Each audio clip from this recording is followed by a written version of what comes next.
The rooster had not yet crowed when Mama Titi opened her eyes. The room was still dark, and the familiar chill of harmattan brushed against her skin. For a moment, she forgot the weight of her life, until her hand instinctively reached for the other side of the bed, the place where her husband used to sleep. Her fingers met only emptiness, the rough mat cold beneath her palm. It had been 4 years since he passed, but mornings like this made the pain feel freshly sharpened. She inhaled deeply, let the memory settle, and then pushed herself up. A widow did not have the luxury of lying still. Her 3 children depended on her: Titi, her first daughter of 10 years, Femi, 7, and little Ada, still learning to speak incomplete sentences.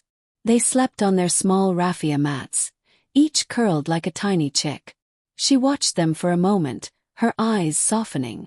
They were the reason she endured the long days, the reason she wiped sweat with the back of her hand and forced smiles at stubborn customers. She had no one else.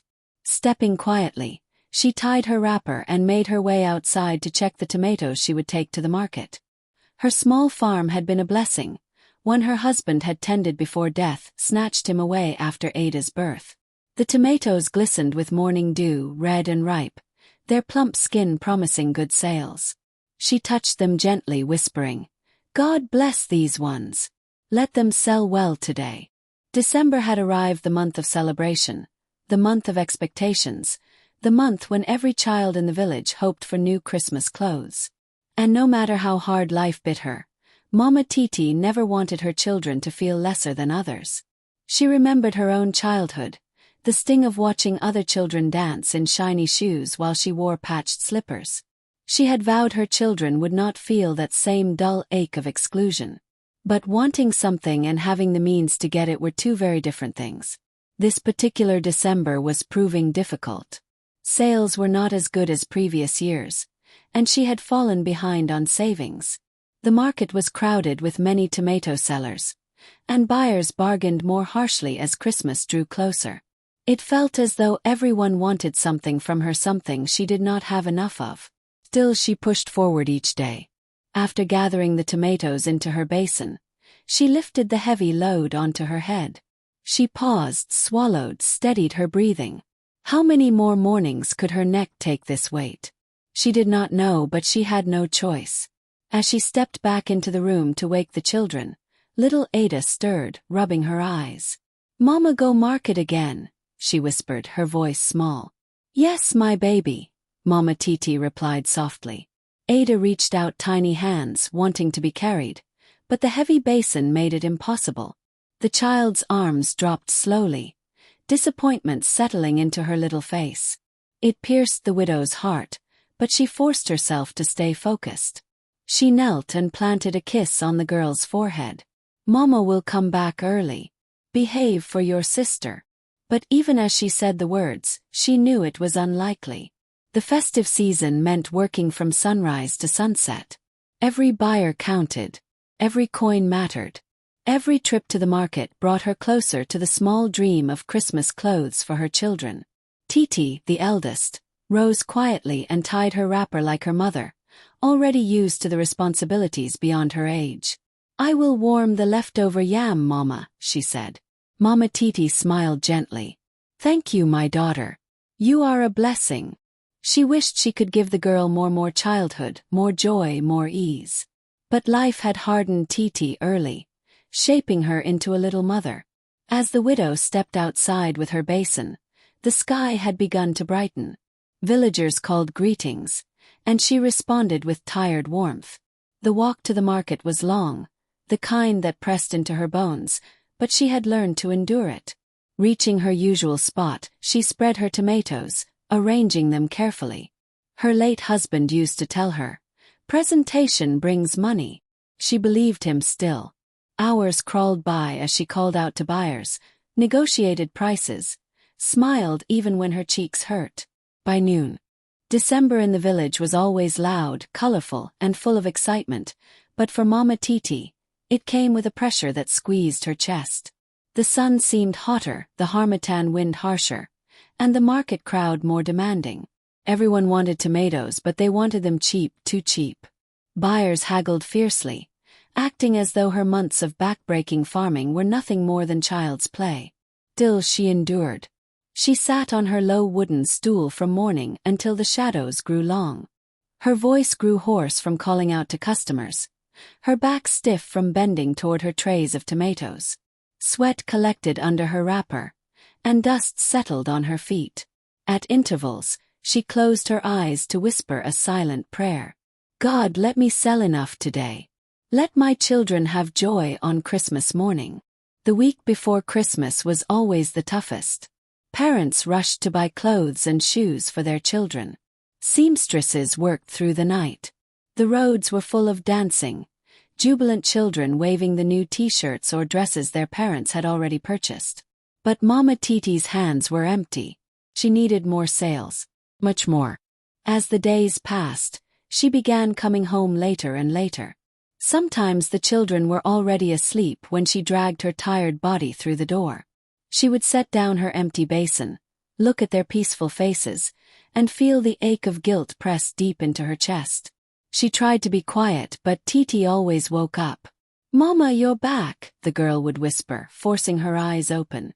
"Yes, my daughter," she would reply softly, forcing a tired smile. "Did you eat today? Don't worry about me. How are your brother and sister?" "They are fine. We waited for you." Those words pierced her every night. One evening, after a particularly difficult day at the market where she sold barely half her tomatoes, she walked home slowly, the cold night air stinging her skin. Her heart was heavy. Would she even be able to afford Christmas clothes? Was she working enough? Was she failing her children? When she reached the compound, the soft glow of their kerosene lamp shone through the window. She stepped inside and found the children already gathered around the small wooden table. They had kept food for her, a small bowl of gari and groundnuts. Her heart squeezed painfully. "Mama, you came back late again," Femi said, his small voice trembling. "I'm sorry, my son," she replied, brushing dust from her wrapper. Without warning, little Ada toddled forward and wrapped her arms around her mother's leg. "Mama, no go market again," she whispered in her baby-like voice. "Stay home." Titi, standing behind her siblings, swallowed hard. She looked older than her 10 years. "Mama, we miss you," she said softly. That sentence hit her harder than any insult, any debt, any hunger. She felt her legs weaken and slowly sank to the floor. The tears came fast, hot, heavy, uncontrollable. "My children," she cried, her voice shaking. "Everything I'm doing, it's because of you. I don't want you to lack. I don't want you to feel inferior to anyone this Christmas. I want you to smile." "But Mama," Titi whispered, kneeling beside her, "we want you more than Christmas clothes." That was the moment the widow's heart broke open. She wept into her hands, shoulders shaking. "I am trying. I am trying so hard. I don't want you to suffer." Femi wiped her tears with his small hands. "Mama, we know. We love you." Little Ada climbed into her lap, resting her head on her mother's chest. "Mama, no cry." They held her like that, a tight, fragile bundle of love, pain, and hope, until her sobs softened into breathing again. Later that night, after the children slept, she sat alone and looked at the worn clay walls of their room. She had never felt more torn. She needed to provide, but she also needed to be present. And yet, she didn't see how she could balance both. The next morning, she woke determined. She harvested the last of her tomatoes from the farm, the ripest, biggest ones. With fierce resolve, she prepared for what she hoped would be her breakthrough day. December 23rd and 24th were usually the hottest selling days.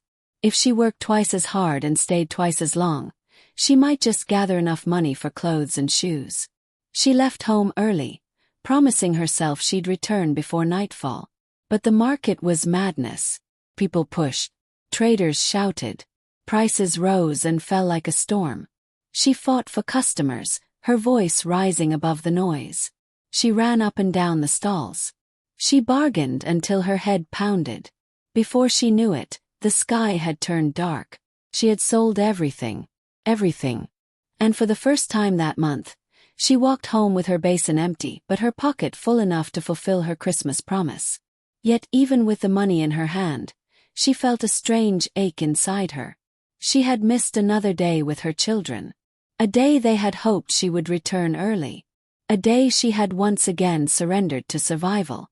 Christmas Eve in Udinii village carried a magic of its own. Children ran around barefoot, practicing the songs they would sing the next morning in church. Women roasted meats, pounded yam and fetched water. Men repaired broken chairs and hung lanterns outside their homes. The entire village vibrated with joy.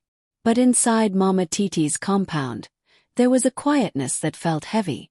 Her children sat together on the wooden bench outside, their faces dim. They had begun to notice that their mother didn't come home smiling anymore. She no longer hummed hymns while cooking. She hardly asked them about their day.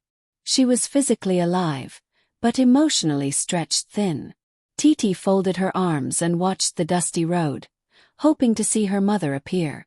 "She promised she'll come early today," she whispered. Femi sat beside her, plucking grass from the ground. "She always says that," he murmured. Little Ada, restless as always, sucked on her thumb and leaned her head on her sister's shoulder. Meanwhile, Mama Titi was navigating the most chaotic market day she had ever experienced. Christmas Eve was not for the faint-hearted. Women stormed her stall shouting prices before she could even greet them. Some bought 10 naira worth. Others bought basins full. Her tomatoes sold faster than she could arrange them. And when she finally counted her money, her hands shook. She had enough. Enough for the children's Christmas clothes. Enough for their shoes. Enough to buy a small chicken for Christmas morning. Her heart swelled. With precious coins tied tightly into one corner of her wrapper, she rushed toward the clothing stalls. Even if she fainted later, she would not leave the market without Christmas clothes in her hands. She moved from cellar to cellar, bargaining fiercely. "How much for this dress?" 2,005. "You want me to run away from this market? Reduce it." "Oya 1.8 last. 1.5. Take it and go." She purchased a beautiful yellow dress with tiny flowers for Titi, a crisp white shirt and brown shorts for Femi, and a red gown with ribbons for little Ada. For each outfit, she found shoes that matched perfectly. It was late by the time she made her way home, carrying the brown paper bag close to her chest as though it were gold. The moon was already climbing when she stepped into her compound. She expected her children to be asleep, but instead she found them sitting on the bench, dozing off as they waited. Her breath caught in her throat. "Oh God," she whispered. Titi blinked awake first. "Mama," she cried out. Femi jolted up. Ada stood and waddled toward her with sleepy tears in her eyes. Before they could speak, Mama Titi knelt on the ground and opened her arms. "My babies. I'm so sorry." They rushed into her embrace, clinging to her with desperation. "We waited," Titi said softly, her voice trembling. "I know," Mama Titi whispered. "I know, my child." "I thought you left us," Femi said through a small sniffle. Her heart cracked. "I will never leave you. Never. I'm only working hard. Because I want you to smile tomorrow. I want you to feel special." Then she lifted the paper bag. "I brought something." Titi's eyes widened. Femi sat up straight. Ada gasped dramatically. She brought out the first parcel. "This is for Titi." The girl took the package gently, almost afraid to open it. When she unwrapped the dress, tears filled her eyes. "Mama, it's beautiful. Just like you," her mother whispered. Next was Femi's. His eyes glowed at the sight of the crisp white shirt. He held it to his chest like a treasured trophy. Ada's gift stole the moment. She squealed loudly when she saw the red gown, hugging it as though it were a living thing. Mama Titi watched them with tears streaming freely down her cheeks. She didn't care about the sweat in her wrapper, the ache in her bones, or the hunger gnawing her stomach. At that moment, she would have relived every hardship again just to see their joy. But what happened next was unexpected. Titi knelt down.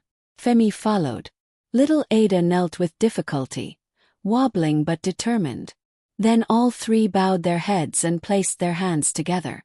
Femi began softly. God, please bless our mother. Titi continued. Give her peace. Give her rest. Give her strength. Ada added her own small prayer. God make Mama happy. The widow covered her mouth as more tears poured out. Their voices grew more emotional. Help Mama be home earlier next year. Give Mama more time to rest. Give Mama money, but also give Mama joy. Help Mama be with us. Each word was a dagger and a bomb all at once. She knelt beside them, pulling them into her embrace. My children, your prayers are my Christmas. You have touched heaven today. That night they sat together, ate warm gari, and laughed, really laughed. It was the first time in months that their home felt like a home again. What none of them knew was that the prayer spoken that night would be the seed for a miracle that would change their lives forever. The days after Christmas came with a quiet sense of relief for Mama Titi. The pressure that had been weighing heavily on her shoulders finally loosened. For the first time in months, she allowed herself to breathe without rushing. The children wore their new Christmas clothes with a joy that warmed her heart, and the memory of their Christmas Eve prayer lingered in her mind like a soft melody. But the new year approached swiftly, and with it came the familiar burden of survival. The festive season was over. Now came the true test. Preparing for planting, maintaining her small farm, and ensuring that the family did not go hungry. January morning sun shone gently as she headed to her farmland. She was used to walking that long path alone, but that morning she walked with a renewed sense of purpose. Her children's words still echoed in her heart. God, give Mama strength. Give Mama ease. Give Mama joy. She repeated those prayers as she inspected her tomato vines. But something strange caught her eye. The plants were flourishing. Far more than she expected. Every vine held clusters of ripe, healthy tomatoes, round, plump, and vibrant like she had never seen before. Even the ones she thought were too small to mature had ripened beautifully. Her peppers shone with rich green and red hues, and the ground beneath her yams showed healthy mounds, promising a good harvest. She blinked twice. This cannot be ordinary, she murmured, bending down to touch the fruits. God, is this you? For the first time in a long while, she laughed out loud, a full, deep laugh that startled the birds nearby. She harvested basket after basket until her back protested, but her heart refused to stop. She filled her wheelbarrow completely, something she had never done before. And still, tomatoes remained on the vines. When she pushed the heavy load to the market, people stared. Mama Titi. See tomatoes. Where did you get such fine produce? Ah! Did you use fertilizer from heaven? She smiled shyly, brushing off the comments. But inside she knew the truth. Something had shifted. Someone had listened. Her children's prayer had opened a door. As she spread her tomatoes on the table, buyers flocked to her stall. People fought to buy from her, praising the freshness, the color, the size. Within an hour, she had sold half her goods. By midday, everything was gone, even the smallest tomato. When she counted her earnings, her hands trembled. It was more money than she had made in 3 months combined. That night, she cooked a full pot of jollof rice with pieces of meat, something her children hadn't eaten in a long time. They danced, laughed, and shared stories as they ate. Her heart bubbled with gratitude. Over the next few weeks, the blessings increased. Each harvest was better than the last. Soon, she began saving enough money to consider something she had never imagined for herself. Modern shop. There was a newly built space at the center of the village, tiled floors, metal doors, shelves, and a nice roof that didn't leak. It was far better than carrying her basin around. It was a dream beyond her imagination. She approached the owner timidly. How much for one of the new shops? She asked quietly. The owner looked at her and said, For you, Mama Titi. I will remove something from the price. Even with the discount, the amount sounded huge. Her heart thumped. I don't know if. You can pay in 2 parts, he added. You are a hard-working woman. The village respects you. Tears stung her eyes. Thank you, sir. She paid the first half from her harvest savings. The next harvest covered the rest. And on an early morning in February, she inserted the key into the door of her new shop and stepped inside. Her breath caught. The shop was spacious, clean, and carried a scent of fresh paint. Sunlight spilled beautifully onto the shelves. She placed baskets of tomatoes, peppers, onions, beans, and rice neatly. She arranged her goods with trembling hands. Then she whispered, "Thank you, God. Thank you for remembering my family. Thank you for listening to my children." But she made a promise right there on the bare floor. "Even with this shop, I will not work myself away from my children. They need me more than money." When she returned home that evening at exactly 5 p.m., for the first time ever, the children ran toward her in delight. "Mama, you came early. Mama, are you not tired? Mama, stay with us." They hung on to her wrapper, their smiles brighter than the lantern burning in the compound. She hugged them tightly. "From today onward," she said, her voice thick with emotion, "Mama will always be home by 5 p.m. I will not lose myself again." Titi smiled, her eyes shining. "Mama, God truly answered our Christmas prayer." She nodded, tears filling her eyes. "Yes, my daughter. He answered it beautifully." The new shop changed everything, not only for Mama Titi, but for her children, and for the entire village of Udinii. Her days were no longer filled with frantic rushing or the fear of whether someone would buy her tomatoes. She had space now, order and dignity.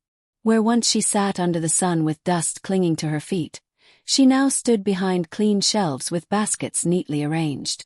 Customers respected her. Some even called her Madam Provision, laughing warmly. But for Mama Titi, the best part of her new life wasn't the money. It was time. Time she had regained. Time she had found again. Time she had promised to give her children. Every morning before leaving for the shop, she cooked breakfast with them, real breakfast, not just rushing them through gari or leftover yam. They talked. They laughed. They prayed together. She walked them halfway toward school, holding Ada's tiny hand while Femi and Titi skipped ahead. And every day, no matter how busy the shop became, she closed by 5 p.m. on the dot. The villagers noticed. "Ah, Madam Provision, you are closing early again today?" "Yes," she would say with a smile. "My children are waiting for me." Some nodded respectfully. Some envied her discipline. But deep down, everyone admired her. At home, her presence made the difference she once feared she couldn't give. She helped Titi with homework, listened to Femi talk about his dream of becoming a teacher, and rocked Ada to sleep while singing the lullabies her late husband used to hum. Their evenings became peaceful, soft, warm, full of laughter. One particular evening, as harmattan winds blew gently across the compound, she sat on the floor peeling oranges for the children. They ate happily, juice dripping onto their small fingers. Suddenly, Femi looked up and asked, "Mama, why did God bless us like this?" She paused, her heart warming. "Because God heard your Christmas prayer," she said softly. "Because you prayed from your heart." "But Mama," Titi added, "if God blessed you so much, why don't you stay longer in the shop to make more money?" The question silenced her for a moment. She wiped her hands on her wrapper and looked at each of them gently. "My children, let me tell you something about life." They leaned closer, listening. "There is money," she said, tapping her palm. "And there is love. There is work," she continued, touching the ground. "And there is family." She looked at them and smiled through emotion building in her chest. "Money is good. Buys clothes. Buys food. But money cannot replace a mother. Money cannot hug you. Money cannot wipe your tears. Money cannot make you feel safe." Titi's eyes grew soft. Femi nodded slowly. Ada crawled into her lap. "I used to think," she confessed, voice trembling, "that if I worked hard enough, if I stayed long enough in the market, you would be happy. But I forgot something important, that my presence is your biggest blessing. Your father is gone. I cannot allow work to take me away too." Tears pooled in her eyes as she hugged Ada tighter. You prayed for God to give me strength, ease and joy. He answered. Now I must honor that answer. That night, as the children slept, she sat outside under the moonlit sky and allowed herself to feel the fullness of God's goodness. The farm prospered. The shop flourished. Her heart finally felt light again. It was as though the dark, heavy season of her life had passed, and she was finally stepping into dawn. But the greatest transformation was within her. She no longer felt like a woman drowning. She felt like a mother standing tall. Weeks went by, and her business grew steadily. She expanded her goods, adding sugar, salt, beans, spices, even small snacks for schoolchildren. People traveled from nearby villages to buy from her because her farm products were always fresh. But no matter the crowd, no matter the demand, once her small wall clock struck 5 p.m., she closed. Tomorrow is another day, she would tell customers. Tonight belongs to my children. Her reputation became one of both success and wisdom. Then, one Sunday afternoon after church, a Sunday she never worked, no matter how tempting business seemed, Titi approached her with a soft smile. Mama, she said shyly, are you happy? The question melted her heart. She cupped Titi's cheek gently. I am more than happy. I am whole. Because of the shop. No, she replied with a warm laugh. Because of you three. The girl hugged her tightly, and soon Femi and Ada joined. Their joy wrapped around her like sunlight. That evening, as they shared a simple dinner of rice and stew, she looked at her children and whispered silently, Lord, thank you for remembering us. Thank you for turning a widow's struggle into a testimony. I will honor this blessing with time, love, and gratitude. And so, the widow who once cried herself to sleep because life was too heavy, became the mother who laughed every evening with her children. The woman who once feared she was failing her family, became the example of strength they admired. The mother who once begged for survival, walked daily in abundance. All because 3 little children knelt in prayer on Christmas morning and asked God for one thing: ease for their mother, and more of her love. And God answered, beautifully, completely, faithfully. Thanks for watching. If you enjoyed this video, kindly give it a thumbs up, tell us what you think of the story and where you are watching from in the comment. Don't forget to turn on the notification bell so you never miss a new upload. Bye for now.